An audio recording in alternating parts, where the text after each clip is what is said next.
Muy buenas a todos, bienvenidos de nuevo al canal. Como mencioné en la presentación del canal, hoy voy a hablaros de un carrete que para mí es muy especial, de mis favoritos, pero que por desgracia hace ya muchos años que no se fabrica, aunque todavía es posible conseguirlo de segunda mano si tienes... Buenas, mira, soy del comité de expertos. Hemos estado pensando que igual en vez de ponerte a hacer desde el principio vídeos hablando de carretes esotéricos que ya no existen, pues podrías hablar de cosas más básicas, como por ejemplo los diferentes tipos de formatos de carrete que existen, para que quiera iniciarse en este mundillo. Algo más básico, ¿me entiendes? Bueno, tú ya haz lo que tú quieras, era una sugerencia, ¿vale? Bueno, pues como comentaba, vamos a hablar en este vídeo de los diferentes formatos que existen analógicos, los diferentes formatos de carrete, y os voy a enseñar las cámaras que tengo yo personalmente de cada uno de ellos. Vamos a ir de formato más pequeño al más grande y os voy a comentar dónde podéis encontrar cámaras de segunda mano, ya que hay poca cosa de nueva fabricación en cuanto a cámaras analógicas. Así que vamos allá.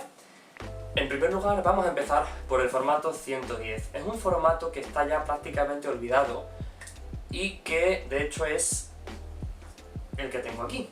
Es muy curioso porque viene en un lado del chasis de plástico la película virgen enrollada pegada a un papel que la protege a medida que va pasando desde un extremo hasta el otro. La cámara va avanzando el carrete y van quedando las fotos registradas en el otro extremo.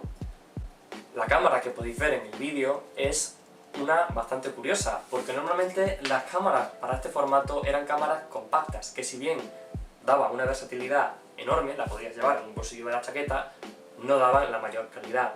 La cámara que podéis ver en el vídeo es la única cámara reflex, con unos objetivos, por así decirlo, en condiciones, que se fabricó para este formato, la Pentax 110. La verdad es que solo he hecho un carrete de este formato y los resultados fueron un poco interesantes, pero no sé si volvería a repetirlo. Lo cierto es que la calidad que da deja bastante que desear. Sí que siguen fabricándolo, esto es importante. Lomography fabrica algunas variedades de esta película. Esta es el Color Negative Tiger de ISO 200. Os doy un pequeño aviso, no todos los laboratorios tienen la capacidad de revelar este formato, así que deberéis preguntar al laboratorio con que trabajéis si lo pueden revelar y si lo pueden escanear también, si lo pueden digitalizar, si es que queréis ver vuestras imágenes. Esto es esencial. Pasamos ahora al siguiente formato. Estoy hablando del 35 mm y este es, sin duda, el rey del carrete, que es también como me llaman a mí en mi barrio. Ojalá. Se llama así porque ese es el ancho que tiene la película, 3,5 centímetros, 35 mm. Como podéis fijaros, viene con unas pequeñas perforaciones a los lados que sirven para que la cámara pueda ir arrastrando la película virgen desde el chasis hasta el otro lado de la cámara, donde la va almacenando una vez tienes hechas las exposiciones. Una vez termina, este es un carrete que está ya velado solamente para experimentar, ¿de acuerdo? Una vez termina, la cámara muchas veces automáticamente va rebobinando la película en el chasis para que esté segura y protegida de la luz. Y en otras ocasiones, con cámaras sobre todo más antiguas, cámaras mecánicas, eres tú quien al terminar el carrete va a tener que utilizar la palanquita que tiene la cámara para ir rebobinándola. Es esencial que hagas esto, porque si abres la cámara y todavía tienes película virgen fuera, la has liado, te quedas sin imágenes. Y de verdad que no hace ninguna gracia, después de haber estado días, semanas, hay quien meses haciendo un carrete, que por un segundo de no haberlo pensado bien, te quedes sin todas esas imágenes. Así que por favor, de verdad, comprobad si la cámara rebobina bien la película de forma automática, y si no lo hace, la rebobináis vosotros, ¿de acuerdo? Muy bien, más sobre este formato. Lo cierto es que es el formato que más se utilizaba porque era bastante asequible comparado con formatos más grandes que veremos a continuación, y las cámaras eran mucho menos pesadas que las de formatos más grandes, eran más versátiles y además por lo general, sobre todo con las cámaras reflex con objetivos intercambiables, daban una calidad más que decente. Dependía por supuesto del tipo de carrete, desde carretes más baratos, cosa que ya realmente no existe, hasta carretes profesionales con un grano muy fino y unas calidades extraordinarias que siguen fabricando a día de hoy. Así que no es de extrañar que fuera el formato que más se utilizase. Yo personalmente es el que más utilizo, no porque no puedo usar otro formato, sino porque es el que es más fácil que te vayan a revelar y escanear en un laboratorio, en cualquier laboratorio normalmente, y desde luego las cámaras son mucho más ligeras y además, si consigues encontrar alguna cámara reflex de ya la última época de los años 2000, venían con muchísimas prestaciones, venían con autofocus, con flash incorporado, con ráfaga, muchísimas funciones muy interesantes, o sea que de verdad, dando una calidad tan decente como da, sería el formato que yo recomendaría para empezar.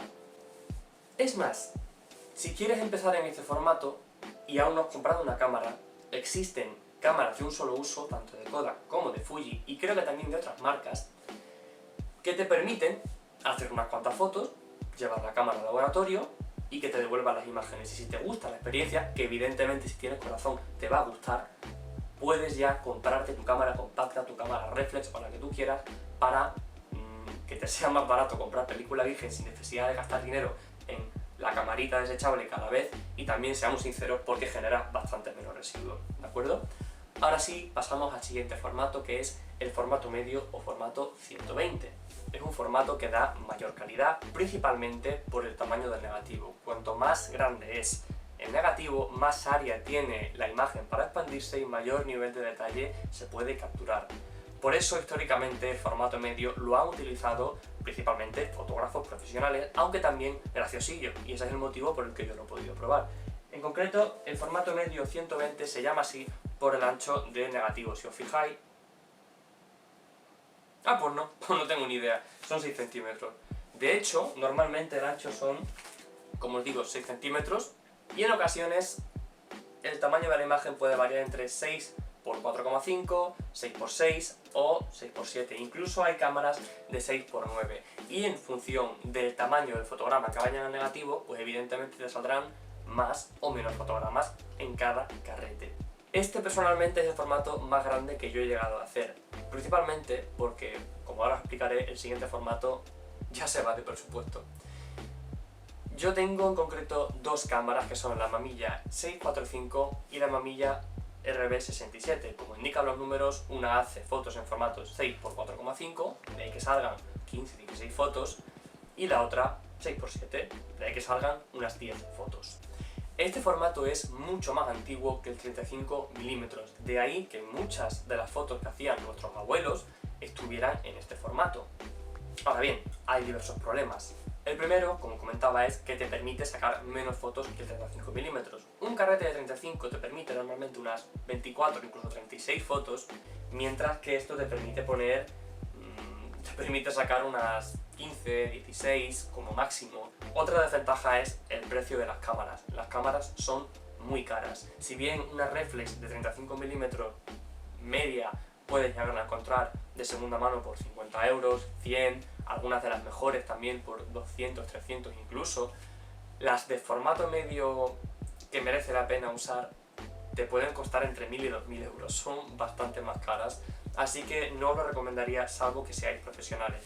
Otra desventaja que tiene, suelen ser normalmente cámaras mucho más pesadas, más antiguas, con menos prestaciones, menos electrónica que pueda estropearse, eso es cierto, pero también menos electrónica que le dé funciones interesantes, como autofocus, flash incorporado, ráfaga, otra serie de funciones. La verdad es que son más incómodas de usar y te hacen el proceso bastante más lento. Habrá quien le guste, habrá quien no, pero sin duda alguna no recomendaría empezar con este formato, recomendaría empezar con el 35 mm mejor.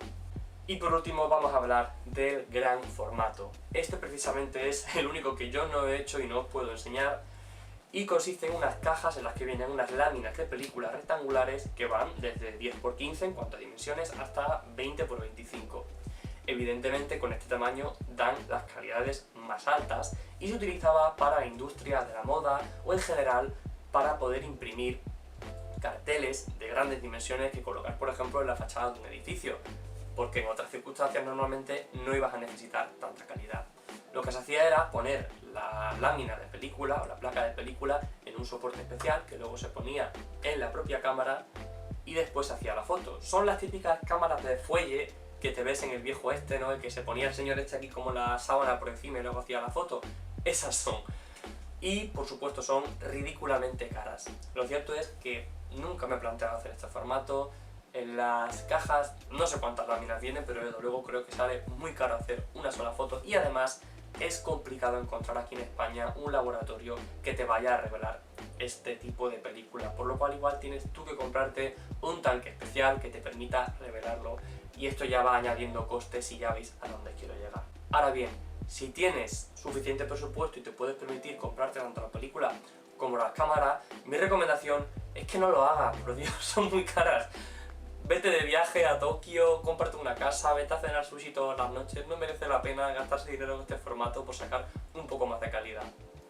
Bromas aparte, si eres profesional de la industria, pues quizás te pueda merecer la pena, y por supuesto, si has heredado o encuentras por tu casa alguna cámara de estas, pues mejor que mejor.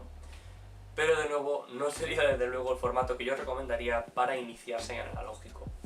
Bien, llegamos a la parte final del vídeo, y la pregunta es, ¿dónde encuentro yo una cámara de carrete? Bien, pues tenéis varias opciones. Una, por ejemplo, es en un mercadillo, en el que podéis probar la cámara en persona, aunque quizás pues no tengáis, como en páginas online, referencias del vendedor, pero bueno, si tenéis un poco de idea de lo que estáis buscando, sí podéis probarla en persona y podéis regatear el precio. Otra opción, que es lo que yo siempre he hecho, es comprarla por Wallapop o por eBay, en general por internet, pudiendo ver las reseñas de los vendedores, hacer un seguimiento del envío, etc. Es cierto que vais a tener que pagar el envío, vais a tener que pagar los gastos de envío, pero por lo menos podéis ver las reseñas del vendedor y saber si estáis comprándole a alguien fiable o no. Y mi tip final es: buscad por casa, no es tan difícil que aparezca por ahí una cámara de carrete. Preguntad a vuestros padres, preguntad a vuestros abuelos, pero os digo de verdad que si hace 20 o 30 años lo único que existía era el analógico para hacer fotografía, es muy probable que si no las tiraron o vendieron, haya por ahí perdida alguna cámara compacta o quizá incluso una reflex, y que podáis utilizarla para iniciaros en el mundo del carrete. Cuanta más electrónica tengan, cuanto más modernas sean, es fácil que se hayan conservado peor. Si se han dejado las puestas, se pueden haber corroído. En general, las cámaras que mejor se conservan son las que tienen más mecánica, digamos de los 70 para atrás. Así que bueno, esto es todo por hoy. En el siguiente vídeo vamos a hablar de los diferentes fabricantes de carrete que todavía existen a día de hoy, de diferentes gamas, precios, etc. y dónde comprarlos. Así que muchas gracias por haber visto este vídeo y nos vemos en el siguiente.